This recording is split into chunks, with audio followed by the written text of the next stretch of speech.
Bonjour à toutes et à toutes et bienvenue dans cette vidéo très spéciale que je vais tourner sous la forme d'une lettre ouverte que je vais vous lire. Aujourd'hui nous célébrons une étape importante de la chaîne, les 10 ans de la chaîne YouTube. Elle a été créée le 8 janvier 2015.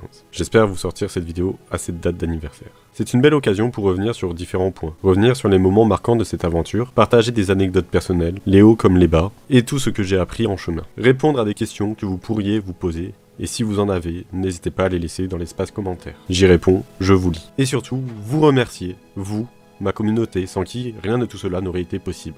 Que vous soyez là depuis le début ou presque, ou que vous veniez de découvrir la chaîne, cette vidéo est pour vous. Alors installez-vous confortablement, et c'est parti. Tout a commencé en 2013 lorsque je rentrais au lycée. L'idée de créer une chaîne YouTube me trottait dans la tête, sûrement inspirée par les youtubeurs et l'effet de mode qu'il y avait. Mais moi je voulais partager ma passion pour Pokémon à travers des combats stratégiques inspirés de d'autres youtubeurs, notamment Smashu et Azelma. L'univers fascinant des glitches que j'avais découvert bien avant l'époque de YouTube, je crois par hasard en tombant sur le site de Prama Initiative, ou encore des vidéos sur Dailymotion concernant le Void Glitch, des vidéos qui s'avéraient être celles de Maître Armand, si je ne dis pas de bêtises, célèbre Shiny Hunter encore connu sur Twitch. En 2015, je me suis enfin lancé. J'étais armé d'un téléphone pour filmer, c'était un Windows Phone. Je l'utilisais pour filmer, mais aussi utiliser une application pour monter mes vidéos, avec beaucoup de passion bien que les moyens étaient faibles. Mes premières vidéos étaient loin d'être parfaites, mais elles m'ont permis de poser les bases d'une aventure qui continue encore aujourd'hui. Ces 10 années n'ont pas été un long fleuve tranquille. Si YouTube m'a apporté beaucoup de joie et de satisfaction,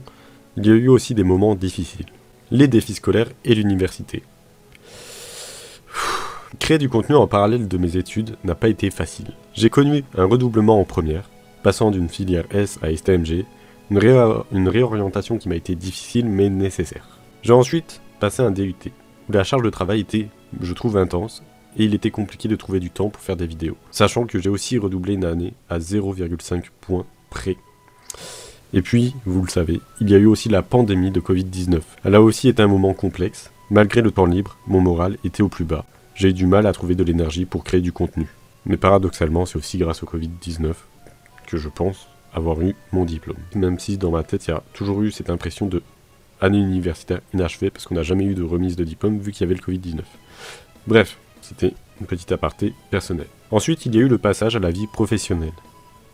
Au début, je travaillais dans un centre de loisirs. Après, j'ai fait centre de loisirs plus périscolaire. Et là, depuis début septembre, j'ai complètement changé pour travailler à 37 heures par semaine et avoir une sorte de vie de famille.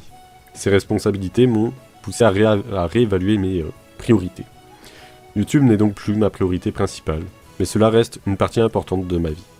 J'ai appris à créer à mon rythme, sans pression, et à privilégier la qualité à la quantité. Désolé, je zeuzote, j'ai du mal à lire. Quand la motivation vacille. On me demande souvent comment j'ai gardé une chaîne active pendant ces périodes difficiles. Et bah franchement, je n'ai pas toujours la réponse. La seule chose que je peux dire, c'est qu'il vaut mieux prioriser votre santé et vos relations réelles plutôt que YouTube. Car YouTube c'est une passion, mais elle ne doit jamais passer avant votre bien-être. Mes inspirations et le rôle des chercheurs en glitch. Un des piliers de cette chaîne, ce sont les vidéos glitch Pokémon. Ces contenus n'auraient jamais vu le jour sans le site Prama Initiative et ses chercheurs, qui ont été pour moi les maîtres dans ce domaine. Leurs travaux minutieux m'a permis de découvrir, de tester et de documenter des glitches fascinants, pas forcément documentés en français sur YouTube. Dites-vous que ça part de, je crois, Maître Armand qui avait fait une vidéo sur le Void Glitch pour obtenir Shaymin dans les années 2010, je sais plus si c'était sur YouTube ou sur Dailymotion.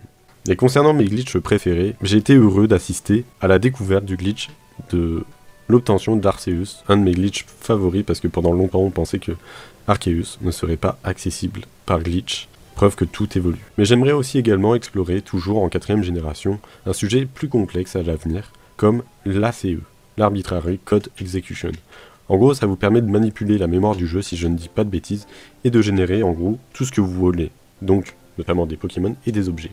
Ces glitches sont le fruit d'une passion commune entre créateurs, les chercheurs et vous, ma communauté. Je voulais revenir sur un autre point marquant et un peu controversé sur la chaîne, c'est la distribution de Pokémon Shiny stratégiques en live, par échange miracle ou à la GTS. Bien que ce contenu était vu par certains de la communauté comme du contenu cancer, et c'est vrai, ces distributions m'ont permis d'un côté d'atteindre un public plus large et de me faire connaître. Oui, beaucoup s'abonnaient par pur intérêt, et on pouvait appeler ça le karma si on se plaignait qu'on avait des abonnés fantômes, que le nombre d'abonnés ne reflétait pas le nombre de vues sur mes vidéos. et qu'ils étaient là uniquement lorsque je faisais un live. Mais si cela a permis à une seule personne de découvrir mon contenu utile et intéressant sur ma chaîne, alors pour moi c'est déjà une première victoire.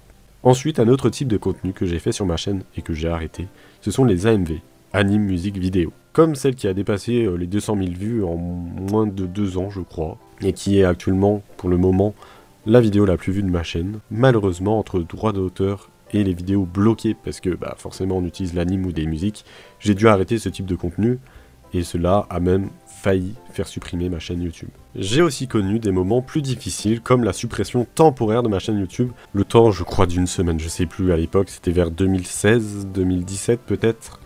Des liens sur ma chaîne YouTube ont été jugés frauduleux dans les descriptions, alors que ce n'était pas forcément le cas. Je ne sais pas pourquoi YouTube les a jugés comme frauduleux, les a supprimés. C'était par exemple des liens pour les tutoriels guide online DS qui vous ramenaient vers vos opérateurs, par exemple SFR, Free, Orange, Bouygues, et ces liens étaient considérés comme dangereux. Je ne sais pas pourquoi, et donc ça m'a valu des avertissements. Mais il n'y a pas eu que ça. Il y a eu des strikes sur des vidéos, notamment les AMV, à cause des images utilisées et des musiques. C'est d'ailleurs pour ça que j'ai arrêté d'en faire. Mais surtout, une vidéo où je me suis pris un avertissement, c'est le hack de la 3DS, je crois, vers 2016-2017, je sais plus exactement les dates. Paradoxalement, c'est une vidéo de hack 3DS, justifiée comme éducative, qui m'a permis de récupérer ma chaîne YouTube. Alors certes, je montrais comment hack sa console, mais j'avais justifié que ma vidéo permettait de ne pas casser sa console en faisant le hack. Et donc elle avait une visée préventive.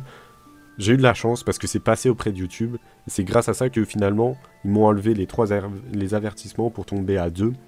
Et donc, patienter, je crois, 90 jours, je sais plus à l'époque, je crois que c'était 90 jours, de ne plus poster de contenu et de ne plus modifier la chaîne YouTube. Et je suis passé entre les mailles du filet et forcément j'ai supprimé cette vidéo qui pouvait poser problème si elle était re-signalée. Depuis, je fais très attention à ce que je propose comme contenu, c'est pour ça qu'il n'y a plus d'AMV.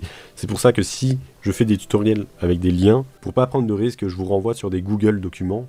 Oui, c'est paradoxal. Google supprime des liens dans les descriptions, mais tu utilises l'outil de Google Documents pour mettre les liens qui posaient problème dans un document. Voilà, c'est la petite faille de Google et de YouTube que j'ai trouvé. Si vous voulez vous lancer dans la création de contenu sur les réseaux sociaux, franchement, qu'est-ce que vous attendez? Lancez-vous, essayez, et vous verrez. Si vous voulez, par exemple, créer une chaîne YouTube, voici quelques conseils que j'aurais aimé entendre lors de la création, lorsque j'ai commencé la mienne. Je dirais 1. Adaptez votre rythme. Essayez de créer un rythme où vous publiez régulièrement des vidéos. Même si vous publiez une vidéo tous les 2 mois, ça peut suffire si la qualité est bonne. 2. Essayez des choses, simplement. Testez différents formats pour trouver ce qui marche à la fois pour vous, dans sa création, mais aussi pour l'audience. Si je devais rajouter une règle, suivez votre instinct. Soit vous suivez ce que l'audience aimerait de vous, soit vous créez ce que vous aimez. À vous de tester. 3. Investissez dans un bon son, un micro. C'est vraiment très très important. Un son impeccable est plus important qu'une vidéo résolution 4K. Je pense que vous préférez entendre la radio avec un son qui est clair, plutôt que de voir une vidéo de cette radio avec un son dégueulasse. 4. Saisissez les moments d'opportunité. Soyez réactif à l'actualité par exemple, ou à la sortie d'un nouveau jeu. Si un nouveau jeu vient de sortir, n'hésitez pas à faire des vidéos ou des lives dessus. Être parmi les premiers peut vous aider à vous démarquer, ou à avoir l'opportunité d'agrandir votre marge de viewers. Si c'est ce que vous recherchez évidemment. Je dois avoir d'autres conseils en poche, mais ce sera peut-être le sujet d'une vidéo à part entière. Pour l'avenir, voici mes projets principaux, finalisés et j'espère clôturer mon guide sur le online des jeux DS, que vous soyez sur console, c'est-à-dire DS, DSi, Famille 3DS, ou sur des émulateurs sur smartphone, c'est-à-dire Melon DS, Android, ou Delta sous iOS, vous pouvez y jouer aussi en ligne grâce à Delta maintenant, ce qui n'est pas le cas il y a quelques années, mais aussi sur PC, et le tout entre ces 5-6 possibilités. Et puis aussi m'attaquer au online de la Wii, parce qu'il y a eu certaines mises à jour dernièrement, mais surtout, ce qui a un peu plus d'actualité, vous montrer comment continuer à jouer en ligne aux jeux 3DS et Wii U. J'ai fait l'achat d'une Wii U rien que pour vous, j'ai jamais eu cette console, je l'ai achetée pour vous faire des tutoriels à l'avenir dessus. Peut-être que, paradoxalement, je vais revenir sur le hack de certaines consoles qui, pour moi, sont laissées à l'abandon par Nintendo. Il n'y a plus de jeux qui sortent dessus, plus de mises à jour, plus de online. Donc pour moi, ces consoles sont considérées comme abandonnées. Donc faire des tutoriels hack serait peut-être une bonne idée à l'avenir. mais principalement prioriser la fin du guide online DS. Ensuite, j'ai d'autres projets, c'est proposer des tutoriels sur Animal Crossing, quel que soit le jeu, sur ma chaîne secondaire dédiée. Explorer peut-être le prochain jeu Pokémon Legend ZA, vous en faire des vidéos intéressantes à ce sujet, si j'en trouve, notamment des tutoriels. Et si la nouvelle console de Nintendo vient à sortir, la fameuse Switch 2 qu'on donne comme nom actuellement, vous proposer des tutoriels d'utilisation sur celle-ci. À côté de ça, j'aimerais aussi mettre en avant le jeu en ligne, c'est-à-dire revenir au jeu en ligne avec mes viewers en vocal sur Discord lors de mes streams sur Twitch, notamment revenir sur du Pokémon, du Mario Kart, du Smash Bros, du Animal Crossing, vous partager des parties et peut-être mettre les rediffusions remontées sur les chaînes dédiées. Oui, je vous en ai pas trop parlé, mais j'ai plusieurs chaînes YouTube, j'en ai une dédiée aux shorts, une dédiée aux rediffusions de live en 4K, donc en meilleure qualité que sur Twitch. Ma principale qui est celle-ci, dédiée principalement à Nintendo et Pokémon. J'en ai créé une du coup dédiée à Animal Crossing, il n'y a qu'une seule vidéo pour le moment. Et j'en ai une autre sur Mario Kart. Il est possible que d'autres contenus voient le jour sur ma chaîne principale, pas plus de 5 épisodes sur ceci, sinon ça fait du hors-sujet sur ma chaîne principale. Je sais pas si c'était clair ce que j'ai dit. Bref, mon objectif sur le long terme est de construire une bibliothèque de contenu qui vous soit utile surtout et qui soit pertinente, même si je publie moins souvent. Il faut pas s'attendre à beaucoup de contenu sur ma chaîne YouTube. Si vous avez des questions par rapport à cela, n'hésitez pas. À vous, ma communauté, je tiens à vous dire un immense merci. Merci à ceux qui regardent mes vidéos, simplement, à ceux qui les likent, à ceux qui les commentent, et à ceux qui les partagent. Merci à ceux qui m'envoient des messages, que ce soit pour me poser des questions ou juste pour discuter, que ce soit dans l'espace commentaire ou sur les réseaux sociaux. Merci à ceux qui, par leurs mots, m'ont motivé à continuer, même dans les moments difficiles. Merci à ceux qui sont partis, aussi. Je ne vous oublie pas. Vous avez fait partie de l'histoire de cette chaîne, et je suis reconnaissant pour le bout de chemin que nous avons parcouru ensemble. Un dernier conseil, pour être un viewer efficace, que ce soit sur ma chaîne, mais aussi celle des autres, n'hésitez pas à laisser un like, ça reste discret, je ne vous vois pas quand vous lâchez un like, je ne sais pas qui a lâché un like, donc si vous avez peur d'être vu sur les réseaux sociaux, un like sur YouTube ne peut pas vous retrouver normalement. N'hésitez pas à commenter, si vous souhaitez, si ça ne vous dérange pas, d'être vu dans l'espace commentaire, et à partager la vidéo aux personnes que vous appréciez sur les réseaux sociaux, ou même juste à cliquer sur copier le lien. Je crois que ça aide au référencement. Ne vous arrêtez pas au nombre d'abonnés d'une chaîne YouTube pour juger cette chaîne. Soutenez les petites chaînes que vous aimez, car chaque interaction compte. Merci à vous. En 10 ans, cette chaîne a grandi avec moi. Traversant des hauts et des bas, aujourd'hui elle reste une passion importante, même si je crée à un rythme beaucoup plus lent. Merci pour ces 10 années incroyables. Merci de faire partie de cette aventure. Si vous avez des souvenirs de la chaîne, des idées pour l'avenir, ou juste envie de discuter, dites-le moi en commentaire ou sur les réseaux sociaux. Ça me fera super plaisir de vous lire et de vous répondre. Et qui sait, peut-être qu'un jour, je ferai une vidéo pour les 20 ans de cette chaîne. Encore merci et à bientôt dans une prochaine vidéo.